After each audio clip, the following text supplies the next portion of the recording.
परिचय। सर, हम आव्यूह के सिद्धांत को कहाँ लागू करते हैं? बेटा, हम आव्यूह का उपयोग रेखीय समीकरण की प्रणाली की संहत तथा सरल विधि को प्राप्त करने के लिए करते हैं।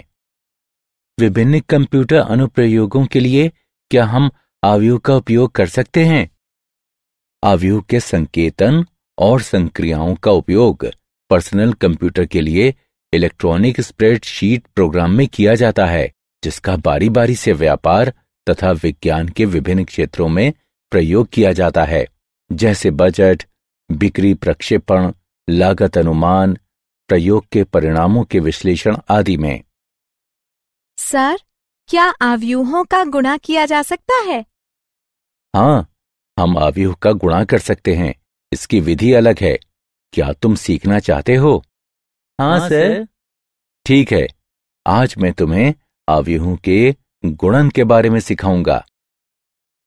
उद्देश्य: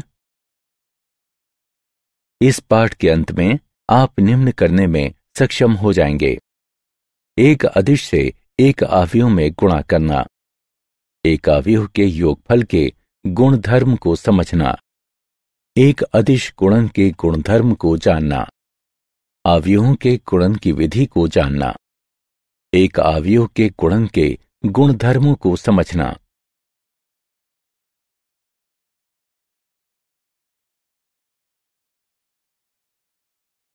एक अदिश से एक आव्यूह का गुणन। आव्यूह के गुणन के दो प्रकार होते हैं, अदिश गुणन तथा आव्यूह गुणन। अदिश गुणन आसान है। हम बस एक नियत संख्या लेते हैं जिसे एक अदिश कहा जाता है तथा उसका गुणन आव्यूह की प्रत्येक प्रविष्टि से करते हैं। दिए गए आव्यूह ए के लिए 2a ज्ञात कीजिए। 2a ज्ञात करने के लिए प्रथम अदिश गुणन करने के लिए हम सिर्फ 1-2 का गुणा आव्यूह में प्रत्येक प्रविष्टि से करते हैं। अतः उत्तर निम्न है। आव्यूह का ऋण आव्यूह। आव्यूह के ऋण आव्यूह को घटा a से निरूपित किया जाता है। हम निरूपित करते हैं घटा a बराबर घटा 1a। आव्यूह के योगफल के गुणधर्म। वास्तविक संख्याओं के लिए योगफल के आधारभूत गुणधर्म आव्यूह के लिए भी सत्य है। मान लीजिए कि a, b तथा c m गुणा n आव्यूह हों, तब 1 a जमा b बराबर b जमा a, जो कि क्रम विनिमय का गुणधर्म है। 2 साहचर्य गुणधर्म है a जमा b जमा c बराबर a जमा b जमा c। 3 योग का तत्समक। 1 m गुणा n आव्यूह o इस तरह है कि a जमा o बराबर a। 4 योग का प्रतिलोम। किसी m गुणा n आव्यूह a के लिए 1 m गुणा n आव्यूह b घटा a कहा जाता है। इस तरह है कि a जमा b बराबर o।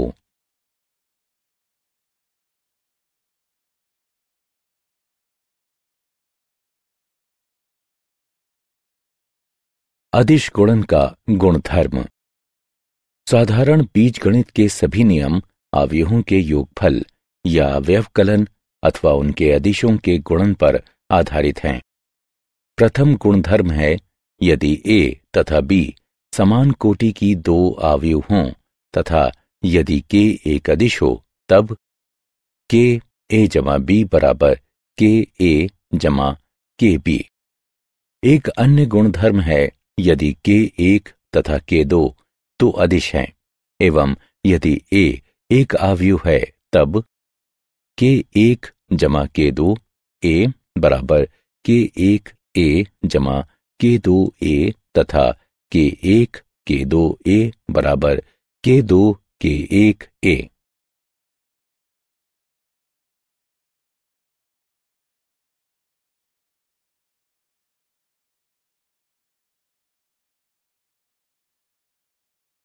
आव्यूहों का गुणनफल। हम 2 आव्यूहों का गुणा कर सकते हैं यदि और केवल यदि प्रथम आव्यूह के स्तंभों की संख्या द्वितीय आव्यूह की पंक्तियों की संख्या के बराबर हो, अन्यथा दो आव्यूहों का गुणन अपरिभाषित होता है। आव्यूह के गुणन की कोटि है प्रथम आव्यूह की पंक्ति गुणा द्वितीय आव्यूह का स्तंभ।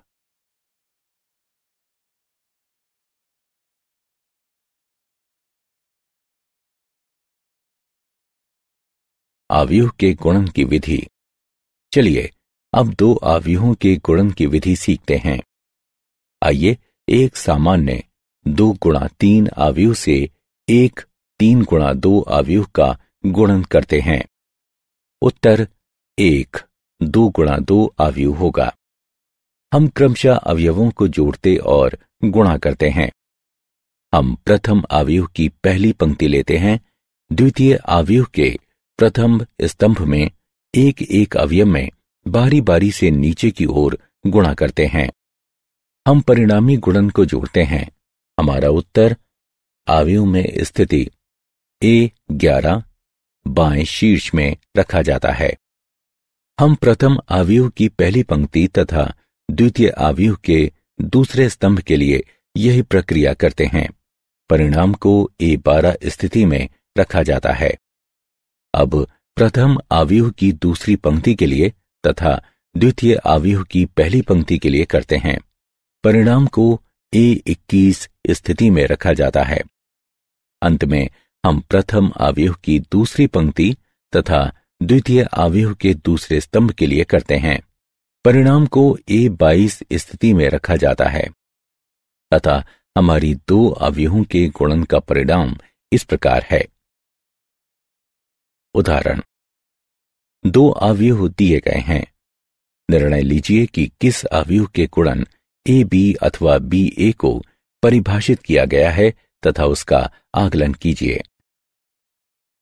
चूंकि A 2 गुणा 3 है तथा B 3 गुणा 4 है, उस क्रम में गुणन AB परिभाषित है तथा गुणन आव्यूह AB का परिणाम होगा 2 गुणा 4। गुणन BA अपरिभाषित है, क्योंकि पहले गुणनखंड B में 4 स्तंभ हैं, किंतु द्वितीय गुणनखंड A में केवल 2 पंक्तियां हैं। गुणन को परिभाषित करने के लिए प्रथम आव्यूह के स्तंभों की संख्या द्वितीय आव्यूह की पंक्ति की संख्या से मेल खानी चाहिए। हल, A में पंक्ति 1 तथा B में स्तंभ 1 का डॉट गुणन लेने पर AB में एक एक प्रविष्टि मिलती है। AB में एक एक प्रविष्टि 1 है। A में पंक्ति 1 तथा B में स्तंभ 2 का डॉट गुणन AB में 1-2 प्रविष्टि देता है। A में पंक्ति 1 तथा B में स्तंभ 3 का डॉट गुणन AB में 1-3 प्रविष्टि देता है। A में पंक्ति 1 तथा B में स्तंभ 4 का डॉट गुणन लेकर गुणन की पहली पंक्ति को पूर्ण किया जा चुका है, जो AB में 1-4 प्रविष्टि देता है। अब AB की द्वितीय पंक्ति के लिए A में पंक्ति 2 तथा B में स्तंभ 1 का डॉट गुणन AB में 2-1 प्रविष्टि देता है तथा A में पंक्ति 2 तथा B में स्तंभ 2 का डॉट गुणन AB में 2-2 प्रविष्टि देता है। अंत में B में स्तंभ 3 और 4 के साथ A में पंक्ति 2 का डॉट गुणन लेने पर AB में क्रमशः 2-3 तथा 2-4 प्रविष्टि प्राप्त होती है। अतएव AB को हल किया जा सकता है।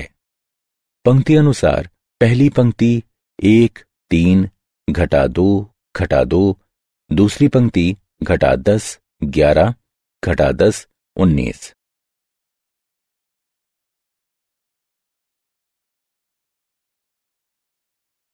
आव्यूह के गुणन के दौरान विचार किए जाने वाले कुछ बिंदु। यदि AB परिभाषित है तब BA परिभाषित होना चाहिए। आव्यूहों के गुणन की अक्रम विनिमयता, यहां तक कि अगर AB तथा BA दोनों परिभाषित हों तो ये आवश्यक नहीं है कि AB बराबर BA होगा।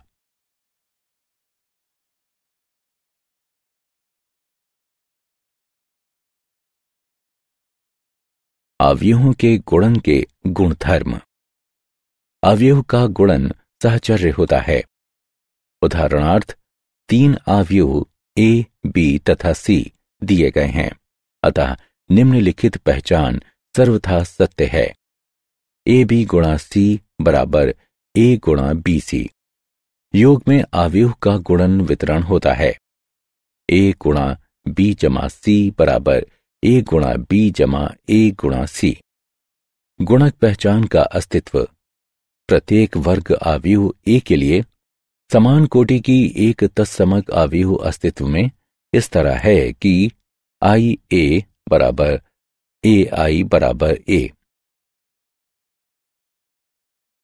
उदाहरण, x तथा y ज्ञात कीजिए। यदि x जमा y बराबर है, अवयव पंक्ति अनुसार पहली पंक्ति 7 0, दूसरी पंक्ति 2 5 के तथा x घटा y बराबर है, अवयव पंक्ति अनुसार पहली पंक्ति 3 0, दूसरी पंक्ति 0 3 के।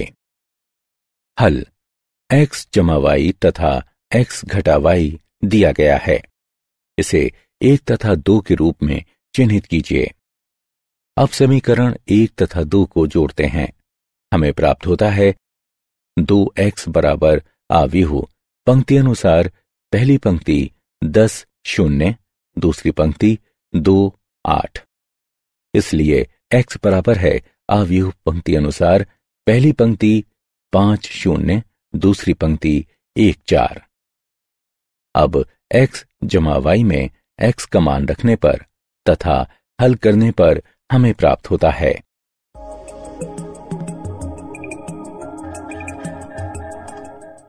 अवयव y बराबर है पंक्ति अनुसार पहली पंक्ति 2 0, दूसरी पंक्ति 1 1 के।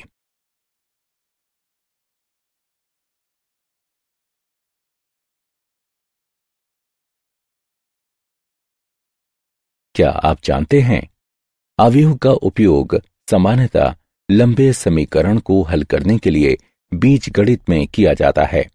चरों जैसे कि x तथा y लिए गए हैं तथा संख्याओं के वर्ग या आयताकार ग्रिड बनाने के लिए परिणामी संख्याओं को पंक्ति एवं स्तंभों में व्यवस्थित किया गया है।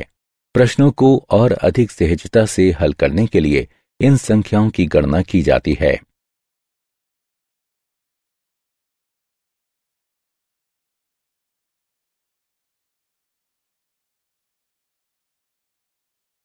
सारांश। आइए हमने जो कुछ सीखा है उसे संक्षेप में दोहराएं। घटा a बराबर घटा 1 गुणा a घटा b बराबर a जमा घटा 1 गुणा b, a जमा b बराबर b जमा a जमा b जमा c बराबर a जमा b जमा c, जहां a b तथा c समान कोटि की हैं। k गुणा a जमा b बराबर k गुणा a जमा k गुणा b, जहां a तथा b समान कोटि की हैं, k अचर है। k जमा l गुणा a बराबर k गुणा a जमा l गुणा a, जहां k तथा l अचर हैं।